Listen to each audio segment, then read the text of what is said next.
সবাইকে স্বাগত জানাচ্ছি গ্লোবাল ভিউজে। আপনাদের সঙ্গে আছি আমি সুস্মিতা দাস। আজ জানাবো আন্তর্জাতিক গণমাধ্যমে আলোচিত সংবাদ ও বিশ্লেষণ। গাজা যুদ্ধের সমাপ্তি নিয়ে আবার আলোর রেখা দেখা দিয়েছে। মার্কিন প্রেসিডেন্টের সেই প্রস্তাব জাতিসংঘ নিরাপত্তা পরিষদে পাশ হয়েছে, যেখানে হামাসের চাওয়া অনুযায়ী স্থায়ী যুদ্ধবিরতির কথা বলা হয়েছিল। অবিলম্বে যুদ্ধবিরতি প্রতিষ্ঠার এই পদক্ষেপকে হামাস স্বাগত জানালেও ইসরায়েল পুরনো অভ্যাসের পুনরাবৃত্তি ঘটিয়ে বলেছে এই প্রক্রিয়া থেকে হামাসকে সুযোগ নিতে দেবেন না তারা। এদিকে হামাসের প্রচণ্ড হামলায় আবার লাশের সারি দেখেছে ইসরায়েল। হিজবুল্লাহর নতুন সামরিক সামর্থ্য শঙ্কা বাড়িয়েছে তেল আবিবের। মার্কিন ও ইসরায়েলি গুপ্তচর বৃত্তির বিশাল নেটওয়ার্ক ধ্বংস করে দিয়েছে হুথি আনসারুল্লাহ। আল মায়দিনের খবরে বলা হয়, গাজার সব ফ্রন্টে হানাদার বাহিনীর বিরুদ্ধে দৃঢ় অবস্থান বজায় রেখেছেন ফিলিস্তিনি যোদ্ধারা। টানা 248 দিনের মতো সোমবার উপত্যকায় ইসরায়েলি আগ্রাসনের কঠোর জবাব দিয়েছেন তারা। সংবাদ মাধ্যমটির প্রতিনিধির দেওয়া তথ্য অনুযায়ী গাজার দক্ষিণের শহর রাফার কেন্দ্রস্থল এবং ফিলিস্তিন মিশর সীমান্তের আল আজবা এলাকায় তীব্র যুদ্ধ হয়েছে। হামাসের আল কাসাম ব্রিগেডস এক জটিল অভিযানে রাফা শহরের আল সাবুরা ক্যাম্পে ইসরায়েলি সেনাদের আশ্রয় নেওয়া বুবিভাতযুক্ত একটি বাড়িতে বিস্ফোরণ ঘটায়। বিস্ফোরণে ভবনটি পুরোপুরি ধ্বংস হয়ে যায়। অভিযানের পর ইসরায়েলি মিডিয়া 4 সেনা নিহত হওয়ার কথা স্বীকার করেছে। আল কাসাম বলেছে, বিস্ফোরণের পর উদ্ধারকারী সেনাদল এলে তাদের উপর মুহুর্মুহু মর্টার শেল নিক্ষেপ করা হয়। পুরো ঘটনায় অনেক সেনা নিহত হন বলে জানিয়েছে হামাসের সশস্ত্র শাখা। তাছাড়া মধ্য রাফার আল আউদা মসজিদের পাশে ইয়াসিন 105 শেল ব্যবহার করে ইসরায়েলের একটি D9 মিলিটারি বুলডোজারে আঘাত হেনেছেন তারা। সোমবার তারা দক্ষিণাঞ্চলীয় খান ইউনিসের পূর্বে ইসরায়েলি অ্যাসেম্বলিগুলোতে হামলার ফুটেজ প্রকাশ করেন। আল কাসামের পাশাপাশি দখলদার সেনাদের বিরুদ্ধে যুদ্ধরত আল আকসা মার্টার্স ব্রিগেড সোমবার জানিয়েছে, গাজা সিটির দক্ষিণে নেতজারিম অক্ষের সরবরাহ লাইন বরাবর ইসরায়েলি কমান্ড অ্যান্ড কন্ট্রোল সেন্টারগুলোকে লক্ষ্য করে বড় ধরনের হামলা চালিয়েছেন তারা। ইসরায়েলি বাহিনীর কৌশলগত কার্যক্রম ব্যাহত করার জন্য সেখানে বিপুল পরিমাণ মর্টার শেল নিক্ষেপ করা হয়।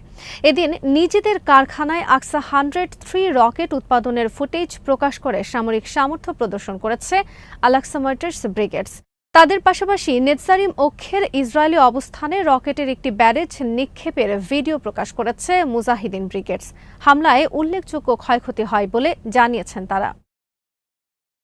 লেবাননের প্রতিরোধ আন্দোলন হিজবুল্লাহ সোমবার ইসরায়েলের আরেকটি হার্মিস 900 মাল্টিরোল ড্রোন ভূপাতিত করেছে। লেবাননে আগ্রাসন শুরুর প্রস্তুতি নেওয়ার সময় ড্রোনটিকে ভূপাতিত করে তাদের আকাশ প্রতিরক্ষা বাহিনী। অতর্কিত হামলায় প্রায় $1 কোটি মূল্যের এই ড্রোন ভূপাতিত করার ফুটেজও প্রকাশ করেছেন তারা। অনেক বিশ্লেষক বলছেন, হিজবুল্লাহর আকাশ প্রতিরক্ষা সক্ষমতার এই কার্যকর ব্যবহার ইসরায়েলে বড় শঙ্কা তৈরি করবে, কারণ এই অভিযানের ফলে দখলদার বিমান বাহিনীর শ্রেষ্ঠত্ব আরও একবার প্রশ্নবিদ্ধ হল। আরেকটি গুরুত্বপূর্ণ বিষয় হল, হামলার জন্য অ্যাম্বুশ পয়েন্টে আসার পূর্ব মুহূর্তেই ড্রোনটিকে আঘাত করা হয়। ইসরায়েলি মিডিয়া আউটলেটগুলো বলেছে, হিজবুল্লাহ মহাসচিবের তাৎপর্যপূর্ণ বার্তার পর ইসরায়েলের শ্রেষ্ঠত্বে আঘাত করলেন তারা। তিনি আভাস দিয়েছিলেন কিভাবে F-16 এবং F-15 ধ্বংস করতে হয় তা হিজবুল্লাহ জানে।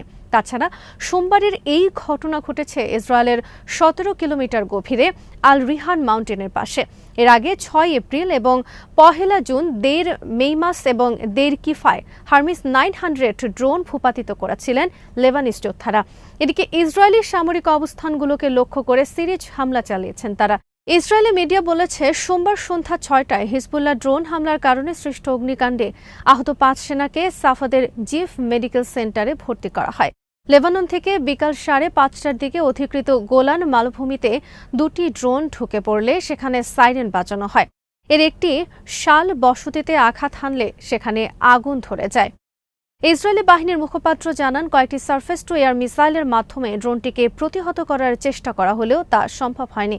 তাছাড়া সাইরেন সক্রিয় হওয়া ছাড়াই আপার আল জালিলের ইফতায় হিজবুল্লাহর রকেট নিক্ষিপ্ত হয়।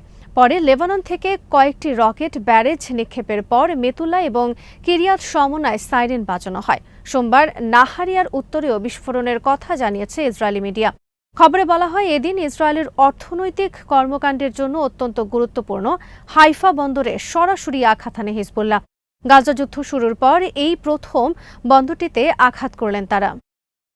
ইয়েমেনের হুথি আনসারুল্লাহ সমর্থিত নিরাপত্তা বাহিনী যুক্তরাষ্ট্র এবং ইসরায়েলের পক্ষে গুপ্তচর বৃত্তিতে জড়িত একটি বিশাল নেটওয়ার্ক ধ্বংস করে দিয়েছে।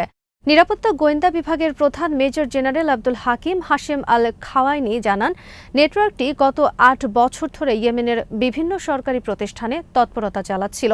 সোমবার রাতে টেলিভিশনে সম্প্রচারিত এক বক্তব্যে তিনি বলেন, ধরা পড়ে যাওয়া নেটওয়ার্ক গোপন ও গুরুত্বপূর্ণ তথ্য পেতে শত্রুর গোয়েন্দা সংস্থাগুলোর পক্ষে সরাসরি গুপ্তচর বৃত্তির প্রযুক্তিগত কার্যক্রম পরিচালনা করছিল। জেনারেল হাকিম জানান, নেটওয়ার্কটি ইয়েমেনের গুরুত্বপূর্ণ সিদ্ধান্ত গ্রহণকারীদের প্রভাবিত করতে এবং রাষ্ট্রীয় সংস্থাগুলোতে অনুপ্রবেশের জন্য ইয়েমেনের সরকারি কর্মকর্তাদের নিয়োগ দিয়েছিল। নেটওয়ার্কের গুপ্তচররা ইয়েমেনের স্বাস্থ্য ব্যবস্থাকে বিপর্যস্ত করে তুলতে দেশটিতে বিভিন্ন রোগের জীবাণু ছড়িয়ে দিয়েছিল বলেও জানান তিনি। জেনারেল হাকিম বলেন, সাম্প্রতিক সময়ে এই নেটওয়ার্ক ইয়েমেনে ইঙ্গো মার্কিন আগ্রাসনের টার্গেট নির্ধারণ করার জন্য দেশটির গুরুত্বপূর্ণ সামরিক ও বেসামরিক স্থাপনার তথ্য শত্রু বাহিনীর হাতে তুলে দেয়। এ বিষয়ে বিস্তারিত তথ্য পরে জানানো হবে বলে জানান হুথি সমর্থিত নিরাপত্তা গোয়েন্দা বিভাগের এই প্রধান। আল মাইদিন বলেছে, ইয়েমেনের গোয়েন্দাদের জালে ধরা পড়া এই নেটওয়ার্কে আছেন বিভিন্ন মন্ত্রণালয়, সরকারি প্রতিষ্ঠান ও সংস্থার শত শত কর্মকর্তা। আল জাজিরা জানিয়েছে, গাজায় যুদ্ধবিরতি সংক্রান্ত মার্কিন প্রেসিডেন্টের দেওয়া প্রস্তাব জাতিসংঘ নিরাপত্তা পরিষদে পাশ হয়েছে। 15 সদস্যের মধ্যে প্রস্তাবের পক্ষে ভোট পড়েছে 14টি।